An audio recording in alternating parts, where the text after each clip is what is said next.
Halo semuanya, baik. Hari ini saya akan mempresentasikan materi mengenai biofarmasetika kolon dan juga blood-brain barrier target. Di mana di sini ada topik pembahasannya ada 6, yaitu biofarmasetika dari sediaan kolon, penargetan kolon, lalu ada biofarmasetika blood-brain barrier atau BBB, triple B, dan ada bagaimana dari anatomi blood-brain barrier dan juga parameter bioavailabilitas target dan strategi formulasi dan evaluasi. Langsung saja kepada yang pertama, anatomi fisiologi dari kolon. Jadi terapi target kolon itu ditunjukkan untuk aksi lokal atau kolitis ulceratif dan juga kondisiase atau sistemik, di mana itu absorpsinya peptida yang di lambung. Di situ bisa dilihat bahwa ada faring, lalu ada esophagus, lalu ada stomach di bagian sini, ini lambung, lalu ada liver, ada duodenum, lalu ada di sini ada transverse kolonnya, lalu ada descending kolon, lalu ada ascending kolon dan sigmoid kolon, lalu di sini terakhir di sini ada appendix dan lalu di sini rektum dan ini anus. Lalu di sini ada yang namanya lambung, di mana lambung itu kan pH-nya sekitar 1,5 sampai 3,0 dan ini merupakan tempat transit cepat sehingga hambatannya itu terjadi degradasi asam tingkat yang tinggi. Lalu bisa juga usus halus yang bisa karena pH-nya itu 6,0 sampai 6,8, transitnya itu kurang lebih 3 sampai 4 jam. Hambatannya itu target harus melewati zona absorpsi utama ini tanpa bisa terlepas. Lalu ada kolon di mana pH-nya itu 6,5 sampai 7,8, jadi transitnya itu sekitar 30 sampai 40 jam, di mana karakteristiknya cairan rendah, kaya akan enzim, mikroflora, waktu retensi panjang ideal untuk pelepasan yang lambat. Lalu selanjutnya itu ada penargetan kolon atau kolon targeting. Di sini ada 3, yaitu pH dependent atau sensitif dari pH, lalu ada berbasis waktu atau time dependent dan microbial dependent atau berbasis mikroflora. Nah, untuk pH dependent, dia ini mekanismenya polimer enterik itu akan tahan asam lambung, lalu akan terlarut pada lingkungan yang basah atau pH-nya lebih dari 7 di area elokekal atau kolon, di mana materialnya itu menggunakan eudragit S100 atau L100, yaitu polimetakrilat. Lalu ada berbasis waktu, di situ penyalutannya memberikan lag time sekitar 4 sampai 5 jam untuk mengantisipasi total waktu transit lambung dan juga usus halus. Lalu ada berbasis mikroflora, di mana mekanismenya itu memanfaatkan polisakarida alam atau ikatan kimia spesifik yang hanya bisa didegradasi oleh enzim bakteri kolon, misalnya azoreduktase. Lalu di sini material yang digunakan ada pektin, kitosan dan juga polimer ikatan azon. Lalu ada biofarmasetika dari triple B atau blood-brain barrier. Di sini itu berdasarkan influx dan juga pompa efflux. Nah, di sini teman-teman bisa lihat yang transport aktif, di mana di situ ada gambar difusi pasif yang bagian warna pink itu dan yang warna kuning itu. Di atas itu adalah disbuseasif dan yang warna yang tengah ini itu adalah GLUT1 atau LA transporter. Untuk transport aktif itu atau tempat masuk, di mana disfusi pasif itu hanya akan berlaku untuk molekul yang sangat lipofilik, misalnya BM-nya itu kurang dari 500 Dalton. Lalu nutrisi esensialnya itu masuk via carrier mediated transport atau melalui si GLUT1 ini untuk glukosa dan LA transporter itu untuk L-dopa.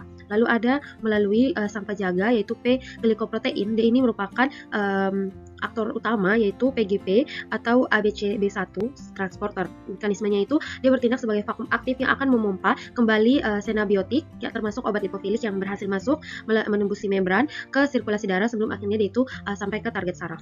Lalu ada blood-brain barrier yang di sini anatominya teman-teman bisa lihat pada yang bagian atas ini itu adalah bagian sel endotel dan juga tight junction. Dia ini berbeda dari endotel sistemik, dia itu tidak memiliki penetrasi. Celah antar selnya itu dikunci rapat oleh protein claudin dan okludin sehingga dia itu memblokir 98% obat molekul kecil. Yang bagian sini. Lalu di situ ada asitrosit bagian sini. Jadi asitrosit ini itu adalah end-feed astrosit yang menyelubungi dari kapiler yang akan menginduksi dan juga menjaga integritas barrier serta memediasi saraf vaskular. Lalu ada perisit atau yang bagian tengah sini. Dia itu adalah dia tertanam di membran basal yang akan memberikan dukungan struktural dan mengatur angiogenesis kapiler otak. Selanjutnya itu adalah strategi penembusan blood-brain barrier. Nah, strategi penembusannya ini melalui rekayasa formulasi. Ada 3 prosesnya, yaitu melalui peningkatan lipofilitas atau melalui prodrug, lalu di mana dia ini memodifikasi struktur kimia seperti penambahan gugus ester pada morfin supaya menjadi heroin agar bisa berdifusi melintasi membran lipid endotel. Itu untuk contohnya. Lalu yang kedua itu ada endogen melalui pembajakan transporter, di mana merekayasa struktur obat untuk menyerupai nutrisi alami yang bisa mengelabui transporter asam amino ataupun glukosa. Lalu ada transositosis, dimesiasi reseptor atau Trojan horse. D ini obat yang dienkapsulasi dalam nanopartikel ataupun liposom yang permukaannya itu dimodifikasi dengan ligand spesifik, misalnya transferin atau TAT peptide, dan sel endotel itu menelan seluruh partikel via endositosis. Lalu ada parameter bioavailabilitas atau BA dari si target, di mana keberhasilan sediaan tertarget itu tidak diukur dari si Cmax darah, melainkan dari resiko konsentrasi jaringan target terhadap kompartemen sistemik. Nah, jadi di sini ada rasio AUC otak plasma dan juga ada yang kolon. Kalau yang untuk otak atau plasma, dia itu menunjukkan paparan obat di sistem saraf pusat, di mana sistem nanopartikelnya itu yang sukses menaikkan kurva otak secara signifikan tanpa memicu lonjakan toksik di plasma. Lalu, sedangkan untuk kolon, di situ adalah targetnya itu tercapai jika konsentrasi lokal mukosanya itu besar, berada pada puncak terapeutik, sementara absorpsi sistemiknya itu dijaga serendah mungkin untuk memungkinkan menghindari yang efek sampingnya. Lalu ada strategi dari formulasi. Di sini ada dua untuk kolon dan blood-brain barrier, di mana untuk kolon itu melalui rute oral bisa diberikan dengan sistem multipartikulat atau pellet atau granul atau tablet, matrix polimer ataupun osmotic pump, di mana bahannya itu bisa berdasarkan kombinasi eudragit L30D55 dengan lapisannya itu yang luarnya itu pekat terhadap pH dengan polimer time-nya itu dependen atau lapisan dalam. Lalu untuk BBB itu rutenya itu sistemik, di mana polimer nanopartikel atau PLA, lalu ada liposom dan juga solid lipid nanopartikel atau SLN. Itu di mana dilakukan modifikasi lapisan menggunakan PEG gylation, menghindari pembasian makrofag darah plus konjugasi ligand penembus TCS. Lalu selanjutnya itu ada evaluasi sediaan. Nah, untuk evaluasi sediaan ini di sini ada uji fisikokimia dan juga in vitro dan uji permeabilitas dan in vivo. Untuk uji fisikokimianya dan in vitronya itu di mana untuk kolon itu dilakukan uji disolusi dengan medium gradien pH, di mana simulasi lambung, lalu usus halus, lalu cairan kolonnya dengan enzim mikrobial. Lalu untuk blood-brain barrier di situ dicek karakteristik ukuran partikel atau partikel size skala nano, lalu dilakukan zeta potensial dan entramen efisiensi.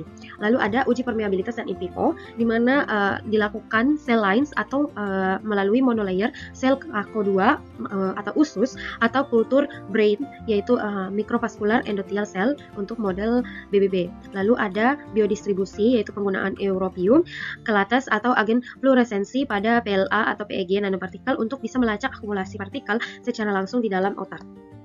Kesimpulan untuk materi hari ini yaitu bahwa keberhasilan dari target drug delivery system itu bergantung pada kemampuan menembus dua hambatan biologis utama, yaitu kolon dan juga blood-brain barrier. Nah, kolon ini dimanfaatkan sebagai target karena kondisi pH, enzimnya itu rendah dan juga waktu tinggalnya itu bisa mendukung terapi lokal atau kolitis maupun sistemik, terutama untuk obat yang sensitif terhadap misalnya protein atau peptida. Lalu penargetan kolon ini bisa dicapai melalui 3 strategi, yaitu berbasis pH, waktu transit dan juga enzim mikroflora. Sementara kalau BBB itu dia merupakan penghalang sangat efektif dengan pertahanan fisik, metabolik dan juga efflux atau PGP yang membatasi masuknya obat ke otak. Untuk menembus itu maka dilakukan strategi peningkatan lipofilisitas, pemanfaatan transporter dan juga pendekatan reseptor. Secara keseluruhan maka desain sistem penghantaran obat yang efektif itu bisa mempertimbangkan karakteristik biologis target, mekanisme hambatan serta strategi formulasi yang tepat supaya bisa meningkatkan bioavailabilitas obat di jaringan target dibandingkan dalam sirkulasi sistemik. Ini adalah referensi yang saya gunakan. Sekian dari saya. Terima kasih.